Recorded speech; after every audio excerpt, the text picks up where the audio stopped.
Hey guys, the Feature123 here. Welcome back to another video. This is episode number 26 of the Hoffenheim career mode, and today's episode we're gonna have one game and finish off the transfer window. So to start off, we're getting some offers in here for Ryan. As I said in the last episode, I would probably take the least 25 million. If we could get that, that would be great. Now we just have to look for that center back, obviously. Last episode we sold Nicolas Sula, as you saw. So, this is where the main focus on this episode is going to be to find a center back. We have a lot of money, about, 30 million to spend. So, we're going to look for a center back and maybe a pre-contract, but you'll see that later in the episode. So, to start off, we're just putting in some inquiries. I think last episode you saw that Dortmund accepted their, I think it was 29.5 for Ryan, so he might be potentially out to Dortmund, just like Baumann did last season in the January window. But here, as you can see, offers are coming back. I'm just offering, around 25 to 30 million. As you just saw there, Barcelona actually accepted 20 million for Andre Ter Stegen, which I was really surprised. Ter Stegen's a really good goalkeeper, and for only 20 million, if we sold Ryan for about 25, and then got Ter Stegen, we would be saving money for definitely I think he was three ratings higher than Ryan, so he'd be a really good replacement. Here's you can see also Chelsea going in for Jedvaj. Jedvaj, I'm not really too impressed with him, so if we could get around 10 million for him, I would definitely take that, and he can go to Chelsea. So here, they countered back 11 million, so I'll definitely take that. Genoa tried to get Lucas Silva, but I wasn't gonna accept 19.5, and I reject their offer.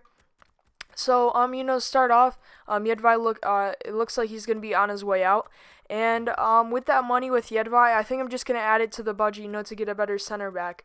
I have a thing in mind now that I've played with the team a little that, we're down a center back right now, obviously. So, here, as you can see, when he got sold, so we're down a center back now. So my plan was to get a pre-contract one for next season, but, so obviously he'll be back next season, so we're gonna need some cover.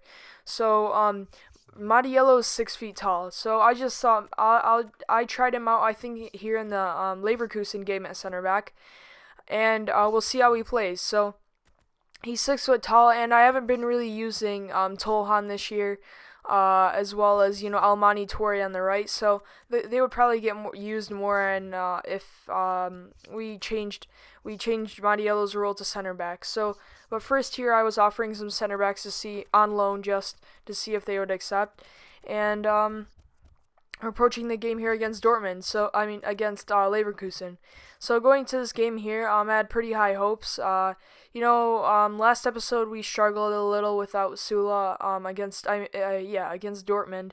I'm pretty sure it was 1-1 the score, so it wasn't the worst of results. But going in here, we're playing Leverkusen in second place, so this is top of the table clash between two really good sides. Of course, Kevin Volland still doing great work for us, now the captain of the team after Sula leaving. And it'll probably stay like that for probably the rest of the series. I don't really want to replace Volland. I hope it won't happen. He won't do the same thing like Sula and leave. But I'm just gonna keep him as long as he can here and progress him. And obviously, I forgot because we sold Sula to Leverkusen. So a week after we sold. Week after we sold Sula, we got now we're playing. He's playing against us, our former team. And start off here, Buffal cutting inside, tries a shot, and that's just a beautiful goal right there. He cuts inside, takes it around one player out of the top of the box, and just puts a finesse shot right into the left corner. And last year, Buffal, I don't think he had any goals. He had one goal, but this year he's been scoring a few goals, assisting, and he's definitely playing better than last season. But just a beautiful, wonderful goal here. Goretzka in with the pass. He just cuts around one player, and from the top of the D, there, he just puts a great finish in the back of the net. And Leno's a world-class goalkeeper and has a lot of potential, but he couldn't do anything about that. He guides it right into the left corner and makes it 1-0. So great way to start off the game here. and was it the 24th minute? Yep. And we get a goal. So good way to start off. At home, we probably have the advantage to go into the game, but still, Leverkusen are in second place, so they're no team to be reckoned with. And here, as you can see, they get a goal with Javier Hernandez, Chicharito, from the rebound.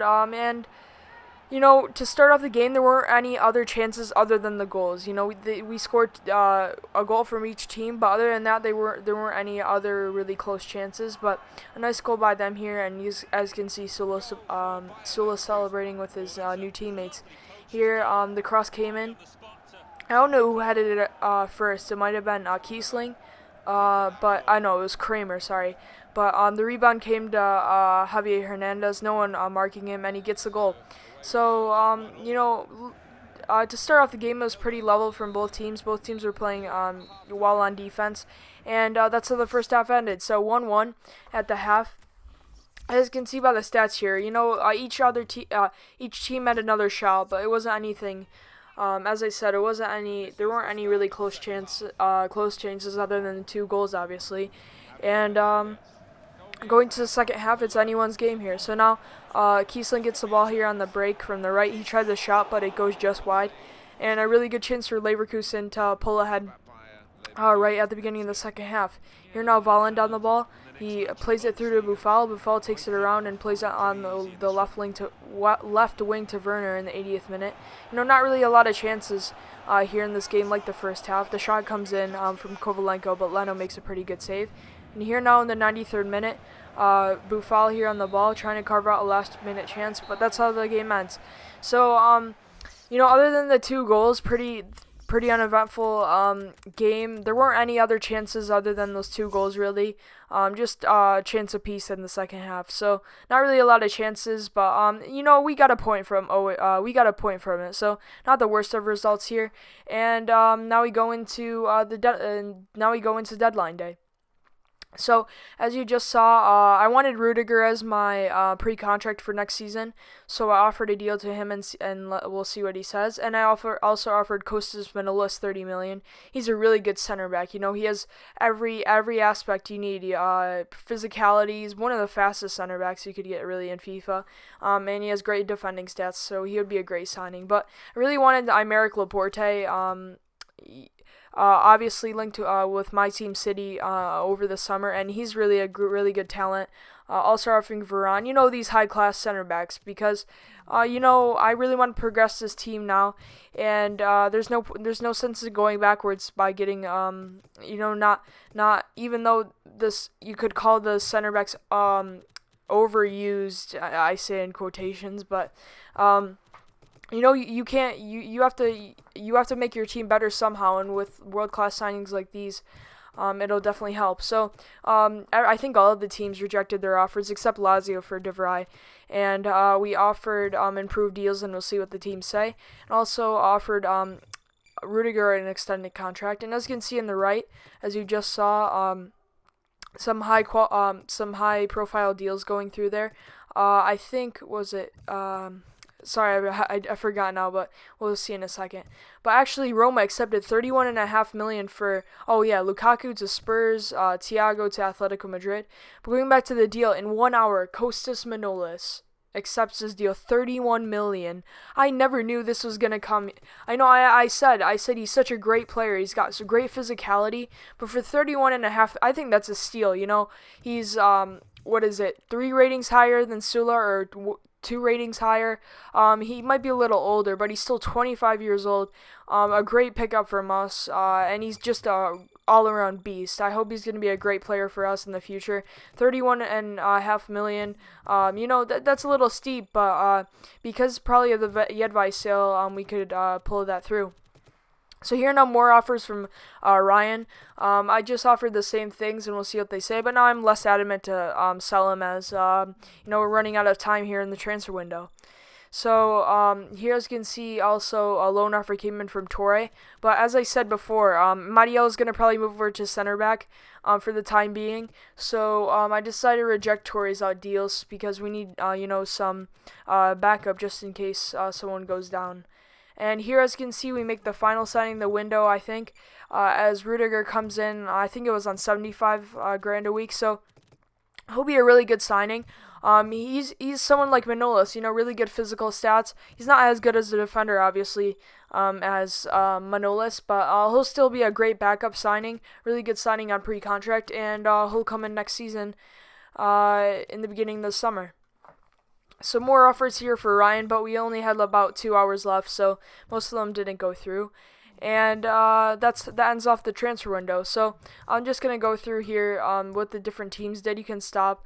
Our main sale was Sula leaving out, but we brought in some world class players. Manolis, who's gonna be I hope he's gonna be a great center back for us. Also, Rudiger on a pre-contract, so really strengthening that defense. And it should be better. We solved our probably defense issue with Sewell leaving, and I hope this will help our team in the long run. So if you guys enjoyed the episode, please remember to leave, like, and subscribe. Other than that, have a good day.